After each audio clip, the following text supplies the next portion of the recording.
Այս անգամ մենք կխոսենք մի հետաքրքիր պրակտիկայի մասին։ Թանգարաններում ընդունված է նմուշները տեղափոխել եւ մեկը մյուս թանգարան փոխանցել։ Մեր թանգարանը իհարկե բացառություն չէ։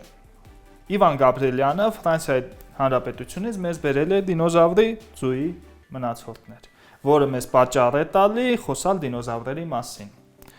Դինոզավրերը սողուններ են, ավելի շուտ մեր թռչունների ժամանակակից թռչունների ազգակիցներն են, որոնք բազմացել են ձու դնելու միջոցով։ Ամեն տեսակ դինոզավրը ուներ իր ձուի տեսքը։ Գիշատիչների մոտ դա երկարավուն, բուսակերների մոտ հիմնականում լիարժեք օվալ, կլոր, եւ դինոզավրերը ձու դնելուց բացի իհարկե ունեն բույների կառուցվածք։ Բուսակեր դինոզավրերը աշխատում էին թվերով։ Ինչքան շատ ձու, այդքան շատ լավ։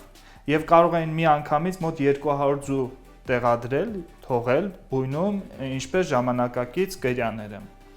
Եվ այդ 200 ձուից դուրս կային մոտ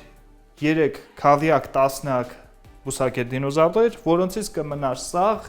երկրորդ տարում իր կյանքի մոտ մեկը երկուսը։ Գիշատիչ դինոզավրերի ստրատեգիան լիարժեք ուրիշ է եղել։ Գիշատիչ դինոզավրերը կարող էին բույն հյուսել, կապվել, հաստատել իրենց